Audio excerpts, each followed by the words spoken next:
नमस्कार साथियों, स्वागत है आपका एक बार फिर से हमारे न्यूज़ चैनल जनयुग पर। तो दोस्तों, आज आपके लिए मैं काफ़ी महत्वपूर्ण सूचना लेकर के आया हूं।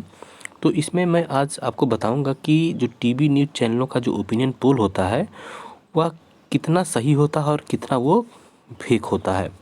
तो आप ये जान लें कि ये जितने भी न्यूज़ चैनल चाहे सोशल मीडिया पर हों या टीवी जो न्यूज़ चैनल है, सब के सब एक भ्रमजाल फैलाते हैं और किसी पार्टी के पक्ष में एक माहौल खड़ा करते हैं कि वो पार्टी जीत रही है। या ओपिनियन पोल पूरी तरीके से फेक होता है, या कहीं भी पब्लिक में किसी से नहीं लिया जाता है, या कहीं ना कहीं सब झूठ पर आधारित होता है। और जितने भी न्यूज़ चैनल हैं वर्तमान में, आप जान रहे होंगे कि भले ही उसको हम लोकतंत्र का चौथा स्तंभ कह लें, लेकिन वो कहीं ना कहीं वह सत्तारूढ़ पार्टियों की कहीं ना कहीं दलाल है, गुलाम है और बिकी हुई मीडिया है। तो इसमें तो बिल्कुल किसी को कोई कन्फ्यूजन नहीं होगा, सब लोग जान चुके होंगे। क्योंकि देश में कहीं भी चाहे पुलिस कस्टडी में किसी की डेथ हो रही हो, किसी का फेक इनकाउंटर हुआ हो, कहीं मॉब लिंचिंग हुई हो, उन सब चीज़ों को कभी भी मीडिया कभी मेन न्यूज़ नहीं बनाती। हमेशा मोदी जी क्या कर रहे हैं, योगी जी क्या कर रहे हैं, वो कहाँ फीता काट रहे हैं, इन सब चीज़ों पर अपना कैमरा घुमा के रखती है। क्योंकि उसको सच कहा जाए तो उसको जनता से मतलब ही नहीं है। वो कहीं ना कहीं उनके वर्कर के रूप में काम करते हैं, और जाहिर सी बात है, जो वर्कर अगर वर्कर के रूप में काम करेगा कोई भी व्यक्ति, तो कहीं ना कहीं उसकी एक प्रकार से अधीनता स्वीकार कर लेता और उसी का ही गुणगान करता रहता। तो आइए बात करते हैं ओपिनियन पोल पे, ओपिनियन पोल कितना सही और कितना गलत होता है। और एक चीज़ मैं इसमें आपको बताऊंगा कि कितने लोग इस बात से सहमत हैं कि ओपिनियन पोल नहीं होनी चाहिए, यानी कि उस पर रोक लगनी चाहिए। ये निर्वाचन आयोग को इस पर जितनी जल्द से जल्द हो सके ओपिनियन पोल पर रोक लगा देनी चाहिए। एग्जिट पोल सही है, क्योंकि चुनाव तब तक वोटिंग हो चुकी रहती है, लेकिन ओपिनियन पोल पर बिल्कुल पूरी तरीके से रोक होनी चाहिए। तो आइए बताते हैं क्या क्यों रोक होनी चाहिए और क्या यह भ्रमजाल के रूप में इसको मैं देखता हूँ। तो आइए दिखाता हूँ आपको, कुछ फैक्ट के साथ मैं बात करूँगा। मैं हवा में बात नहीं करता, मैं जो भी बात करूँगा सब तथ्य के और आंकड़ों पर बात करूँगा। ये देखिए, आप न्यूज़ 24 के बारे में आप तो जानते ही होंगे। यहाँ देखिए कि मैं कुछ चीज़ें देखूंगा कि ये जो सर्वे है, ये मान लीजिए कि इसका किसी व्यक्ति से कोई पूछा गया नहीं। ये न्यूज़ चैनलों के जो सोशल मीडिया पर उनके कम्युनिटी पोस्ट ये लगाते हैं, और वहाँ पर जिसका भी मन हो जा करके उसको जो भी इच्छा हो उस ऑप्शन को वह अपना क्लिक कर सकता है। तो इसमें देखिए कि कैराना में उतरे अमित शाह, पलायन का मुद्दा इस बार इन्होंने बनाया कि काम करे चलेगा कि नहीं चलेगा। इसमें देखिए 76% लोगों ने कहा कि ये मुद्दा अब की बार नहीं चलेगा इस चुनाव में। ठीक, मात्र 21% लोगों ने कहा चलेगा। ये भाई 21% लोग कौन है? ये बीजेपी समर्थित हैं। ये जो है ये निष्पक्ष लोग हैं। ठीक, इनका कहना है कि ये नहीं चलेगा। 3% लोगों को कुछ नहीं पता है। अब ये सर्वे जो है 3.2 लाख, ठीक है, अभी देखिए कि 10 घंटे के अंदर ये था 3.2 लाख लोगों ने इस पर वोट किया है। इतने लोगों ने तो यहाँ पर लाइक किया है, ठीक है, इतने लोगों ने वोट किया है, और 11,000 लोगों ने लाइक किया है। ठीक, 11,000 लोगों ने लाइक किया, इतने लोगों ने वोट किया है। आगे और भी आपको बताता हूँ इसी तरीके से। ये देखिए भी न्यूज़ 24 का, अब की बार किसे मिलेगा किसानों का वोट। अब यहाँ देखिए, किसानों का वोट अब की बार 63% लोगों ने कहा कि सपा को मिलेगा, 26% लोगों ने कहा बीजेपी को मिलेगा। अब आप इसी तरीके से देखते हैं 4% बसपा को और कांग्रेस को 7% लोगों ने। ये है 5.6 लाख लोगों ने वोट किया है इसमें। तो आप इसको नोट करते रहे कि 5.6% लाख इसमें लोगों ने वोट किया है। फिर आगे आपको दिखाते हैं उत्तर प्रदेश का चुनाव कौन जीत रहा है। सपा को 62% लोगों ने वोट किया कि वो सपा जीत रही है, 29% से बीजेपी को, और 4% बसपा, और 5% में कोई नहीं, इनको कुछ नहीं पता है, नोटा वाले हैं। ठीक, यहाँ भी 6.6 लाख लोगों ने वोट किया है। आगे फिर देखिए, सीएम योगी ने कहा कि चुनाव 80 वर्सेस 20 का है। क्या योगी का यह बयान भड़काऊ है?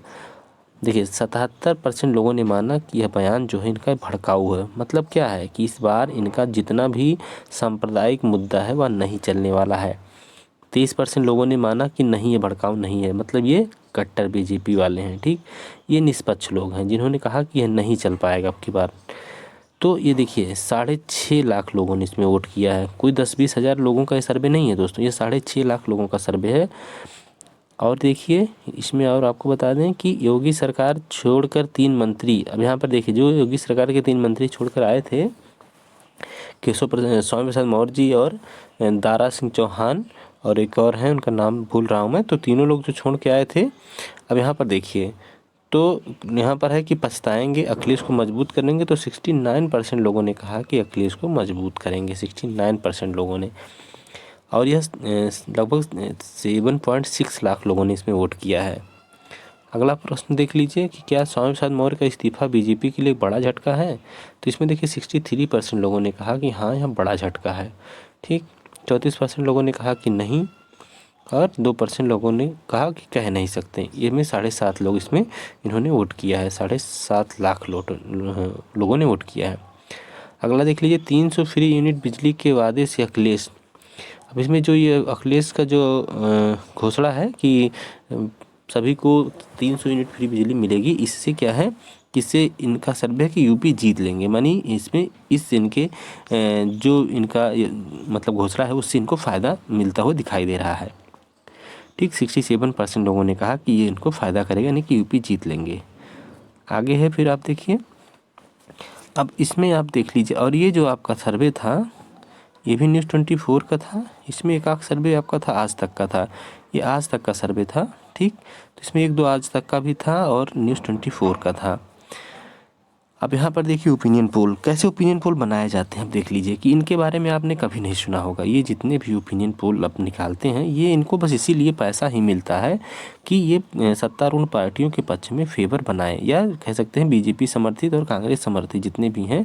जब बीजेपी केंद्र में रहती है तो उसके फेवर में बनाने की कोशिश की जाती है, जब उनको अगर सत्ता बदलनी होती है तो कांग्रेस के फेवर में चले जाएंगे, अगर कांग्रेस सत्ता में बीजेपी को अगर सत्ता देनी है तो उनके फेवर में चले जाएंगे। ये इनकी अपनी सेटिंग है। अब देखिए सी वोटर, इनका कहना है कि बीजेपी को 223 से 235, सपा को 145 से 157, बीएसपी को 8 से 16, कांग्रेस को 3 से 7। इंडिया टीवी का क्या है, 230 से 235 मिल सकता है बीजेपी को, 160 से 165 जो है इसको सपा को, और 2 से 5 बीएसपी को, और 3 से 7 कांग्रेस को। रिपब्लिक PMARQ इनका है अपना 252 से 277। तो ये लोग देखिए, ये लोग को इसीलिए पैसा मिलता है। इनका नाम इंडिया टीवी का तो चलिए आपने नाम सुना भी होगा, लेकिन इनका नाम आपने कभी नहीं सुना। लेकिन इंडिया टीवी के बारे में कौन नहीं जानता इस भारत में कि वो नंबर 1 की बिकी हुई मीडिया है, उसी पर रहता है। आपने देखा होगा कि जनता की अदालत यही चलाते हैं, और महाशय को इसके एवज में अच्छा खासा पोस्ट भी मिला हुआ है। ठीक, तो आप इनका देखिए कि 252 से 272 बता रहे हैं, सपा को 111 से 131 बता रहे हैं, बीएसपी को 8 से 16 और कांग्रेस को 3 से 9। और ये देखिए एक है पोल स्ट्रेट, ठीक है, पोल स्ट्रेट न्यूज एक्स, इनका अपना है ओपिनियन। ये कह रहे हैं 235 से 245 मिलेगा बीजेपी को, 120 से 130 सपा को, 13 से 16 बीएसपी को, 4 से 5 कांग्रेस को। अब इन लोगों का सर्वे देखिए कि इन लोगों का नाम आप बहुत लोगों का नहीं जानते हैं। इन लोगों को पैसा है, और ये जो है आपका नीचे जो दिखा रहा हूँ कि 403 में से ये है आपका न्यूज़ जो है आपका ABP का ये है सर्वे, यानी कि बीजेपी को 221 से 223। ठीक, ये है न्यूज़ ABP का 221 से 231, सपा को 147 से 157, बीएसपी को 7 से 13 और कांग्रेस को 5 से 9 सीटें ये दिखा रहे हैं। आगे और भी 1 2 3 सर्वे है। इसमें देखिए DB लाइव, इनका है कि 144 से 152 बीजेपी को मिलेगा, 203 से 211। ठीक, ये मिलेगा सपा को, 12 से 20 मिलेगा बीएसपी को, और 19 से 27 कांग्रेस को ये दे रहे हैं। टाइम नाउ वीटो, इनका कहना है कि 240 मिलेगा बीजेपी को, 143 मिलेगा सपा को, 10 मिलेगा बीएसपी को, और 8 मिलेगा कांग्रेस को। ये तो इतना कॉन्फिडेंट है कि ये आखिर संभावना ही नहीं बताए हैं कि कहाँ से कहाँ तक मिल सकता है। इनको पूरा डेट श्योर है, ये कहीं ना कहीं ये काफ़ी बिके हुए लग रहे हैं। ठीक, और तो इसी तरीके से मैं बता रहा हूँ कि ये लोग एक भी इनको कुछ भी नहीं पता होता, इनकी कोई भी टीम नहीं होती, ये खाली ऑफिस में बैठ करके और लोगों के दिमाग में रंग नंबर डालने का काम करते हैं। एक है इंडिया न्यूज़ जन की बात, ये कह रहे हैं 226 से 246 बीजेपी को, 144 160 मिलेगा सपा को, 8 से 12 मिलेगा बीएसपी को, और ये है एक मतलब 0 से 1 सीट कांग्रेस को दे रहे हैं। अब आपको मैं बता दूं कि ये पूरी तरीके से फेक क्यों है। अब देखिए, अब आप सब लोग जान रहे हैं कि उत्तर प्रदेश में योगी जी की सरकार किस तरीके से काम की है। अब ये देखिए कितना ओरिजिनल सर्वे आपको लग रहा है, देखने से पता चल जाएगा कि किसकी सरकार बेहतर। योगी आदित्यनाथ को 46%, अखिलेश यादव को 36%, मायावती को 18%। जबकि हर कोई कहता है कि मान लीजिए अगर हम निष्पक्ष तरीके से बात करें तो मायावती जी की सरकार में लॉ एंड ऑर्डर सबसे बेहतरीन माना जाता था। ठीक, सपा में कुछ थोड़ा ख़राब हुआ, लेकिन बीजेपी में पूरी तरीके से ख़राब हो गया। जबकि इसका ये पूरी तरीके से उल्टा दिखा रहे हैं। इसमें फेक इनकाउंटर खूब बहुत ज़्यादा फेक इनकाउंटर, पुलिस कस्टडी में डेथ हुआ। एनसीआरबी की रिपोर्ट में उत्तर प्रदेश पूरे भारत में सबसे ज़्यादा अपराध यहाँ पर हुआ 5 सालों में उत्तर प्रदेश में योगी आदित्यनाथ की सरकार में। लेकिन अब इनका जो है किसकी सरकार बेहतर, क्योंकि ये पूरी तरीके से पेड चैनल है। ये है कौन सा चैनल? India TV. मैंने क्या कहा, इंडिया टीवी एक बिका हुआ सा चैनल है, ठीक। अब ये यही दिखाएंगे इनको। और दूसरा आपको बता दें, दिखा दें, तो इसी तरीके से इन्होंने अपने हिसाब से लोगों के दिमाग में रॉ नंबर डालने को। योगी का प्रदर्शन, अच्छा काम 50% लोगों ने, खराब काम 37%, ठीक ठाक 13%। अब इसमें कौन से लोग बोलेंगे कि अच्छा काम हुआ है? 10-12 पेपर, ये सोचिए कि लगभग परीक्षाओं का लीक हुआ। अब लड़कों से क्या सर्वे नहीं कराया जाता? जितने भी एग्ज़ाम हुए, पेपर लीक हुए, भ्रष्टाचार अपने चरम पे रहा। टीजीटी में 150 में पूरा क्वेश्चन 125 के 125 क्वेश्चन पूरे के पूरा पूर्णांक पा गए हैं, लड़के कर दिए हैं। ये कहाँ से संभव है? तो आप देखिए कि इनका जो है काम 50% लोगों ने, ये घर में बैठ कर के सर्वे करते हैं, ठीक। खराब काम, अरे इसमें तो ये होना चाहिए था कि कम से कम इनका अच्छा काम, हमको नहीं लगता कि इसको 15% लोगों से ज़्यादा कोई कहता कि अच्छा काम हुआ है। 13% ठीक ठाक। तो ये जितना भी फेक सर्वे होता है, आप देखते जाइए किस तरीके से लोगों के दिमाग में ये चीज़ें बैठाने की कोशिश की जाती है। योगी ने कानून व्यवस्था सुधारी, कितने % सुधार हुआ? 44% लोग कह रहे हैं। खास बदलाव नहीं, 31% लोग। खराब प्रदर्शन, खराब माने 25%। अब आप खुद सोचिए, 44% लोग कौन कह रहे हैं? ये कहीं ना कहीं पूरी तरीके से फेक है। जब एनसीआरबी का डेटा आपका कह रहा है कि उत्तर प्रदेश में अपराध बढ़ा है, एनसीआरबी का आपका डेटा कह रहा है कि उत्तर प्रदेश में अपराध बढ़ा है, और पुलिस कस्टडी में डेथ हो गया, फेक इनकाउंटर हो गया, मॉब लिंचिंग, ये सब चीज़ें बढ़ी हैं उत्तर प्रदेश, रेप हो गया, ये सब अपराध बढ़े हैं उत्तर प्रदेश में। भ्रष्टाचार बढ़ा, ऑफिसों में घूस की लेन देन बढ़ी है। तो कहाँ से ये सब चीज़ें सही हैं? मतलब पूरी तरीके से फेक है ये। और आपको बता दें, योगी राज में बिजली बेहतर। अब बिजली का देखिए, ये बेहतर कह रहे हैं भाई, नो डाउट कि बिजली आई, लेकिन जब अखिलेश यादव की सरकार गई, उसके बाद जितने भी बिजली प्लांट लग चुके थे वो चालू हो गए, ठीक। अब योगी जी से अखिलेश जी बार बार पूछते हैं कि कितने बिजली के प्लांट इन्होंने लगवाए, एक भी नाम में गिना नहीं पाते किसी बिजली प्लांट का। मतलब ये दूसरे के किए हुए पर फसल काट रहे हैं, ठीक। ये भी कहीं ना कहीं से फेक है एकदम। आगे देखिए, योगी ने कोरोना काल में कैसा काम किया। अब इसमें देखिए 49% लोग कहाँ से कह रहे हैं कि अच्छा काम हुआ, जबकि इलाहाबाद में आप देखे होंगे कि अगर जब उधर आप जाते हैं आप फाफा मऊ की तरफ, तो हाँ, फाफा मऊ पुल के नीचे पूरी लाशें तैर रही थी। मतलब पूरे इलाहाबाद में कहीं लाश दफनाने का जगह नहीं बची थी, पूरी इतनी लाशें इकट्ठा हो गई, पूरे इलाहाबाद के जितने हॉस्पिटल में अफरा तफरी मची हुई थी। इसी तरीके से पूरे उत्तर प्रदेश की दशा थी। तो ये कोरोना काल में कौन सा अच्छा काम किए हैं? कुछ भी अच्छा काम नहीं किए हैं, खाली चालान काटे हैं लोगों का चालान कटा है, उसके बाद मास्क के नाम पर और खूब पैसा खाली सरकार ने कलेक्ट किया है, व्यवस्था के नाम पे जीरो। तो ये भी देख लीजिए कि आप फेक है। आप तो खुद महसूस किए होंगे इसको बताने की ज़रूरत नहीं है। योगी ने हेल्थ सिस्टम सुधारा, उसमें 45% लोग कह रहे हैं सुधारा। आप खुद बताइए कि हेल्थ सेक्टर में कितना सुधार हुआ? हॉस्पिटल वाले पूरी तरीके से लूट मचाए पड़े हुए हैं। कोरोना के नाम पे लाखों लाख रुपए एक पेशेंट से लिया गया, पेशेंट अंदर गया, डेड बॉडी बाहर आई, फिर भी 2 लाख रुपये बन गया उसका। तो इस तरीके से आप देखेंगे, और गवर्नमेंट के जितने हॉस्पिटल उनकी दशा आप जान ही रहे हैं उत्तर प्रदेश के।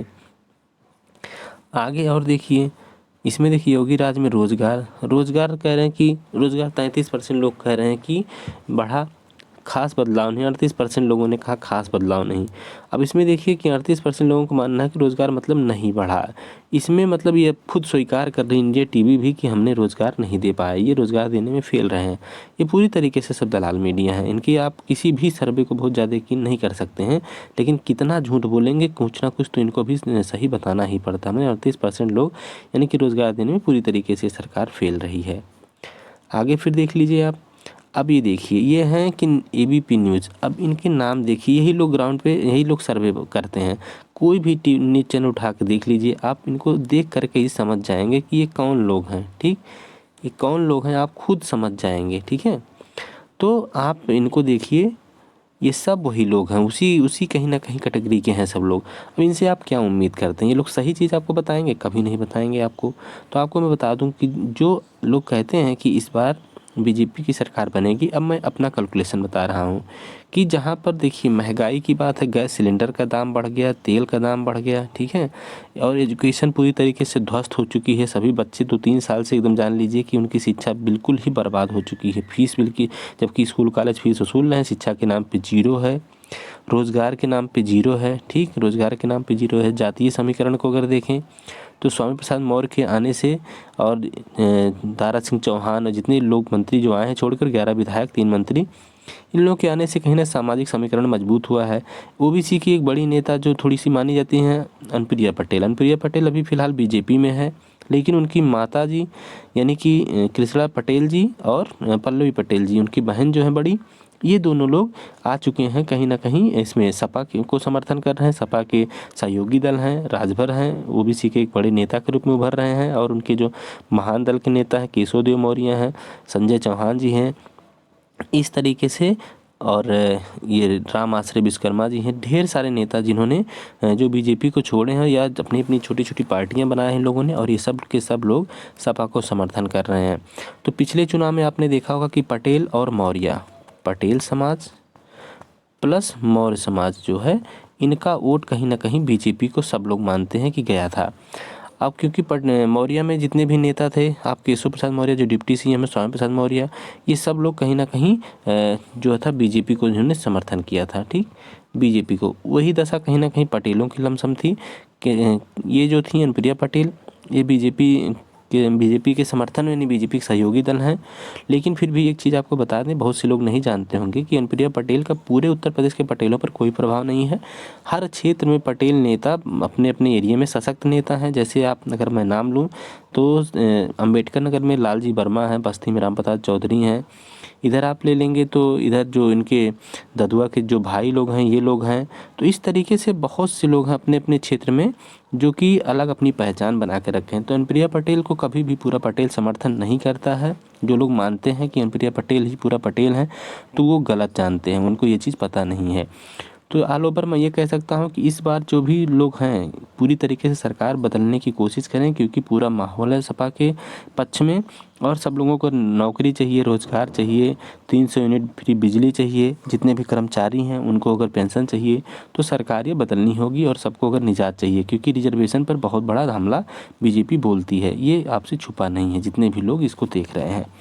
तो रिजर्वेशन का जो है मुद्दा बहुत बड़ा मुद्दा है, क्योंकि इससे रिप्रेजेंटेशन मिलता है कहीं ना कहीं समाज को, और वह जो है ये ख़त्म कर रही है बीजेपी। हर चीज़ का निजीकरण कर रही है, निजीकरण में निजी क्षेत्रों में रिजर्वेशन है नहीं, ठीक। तो इन सब मुद्दों को ध्यान में रखते हुए, और जो आपको 5 किलो राशन दिया जा रहा है वो कहीं ना कहीं आपको विकलांग बनाया जाता है, जिससे आप परमानेंट रोज़गार के बारे में ना सोचें और आप खाएं और सिर्फ वोट दें इनको। तो इस वीडियो में इतना ही। आपको जैसा लगे, मेरा अपना मानना है कि ओपिनियन पोल पर रोक लगनी चाहिए। आप क्या सोचते हैं इसके बारे में, आप भी कमेंट बॉक्स में कमेंट करके बताएं। इस वीडियो में इतना ही। नमस्कार, धन्यवाद।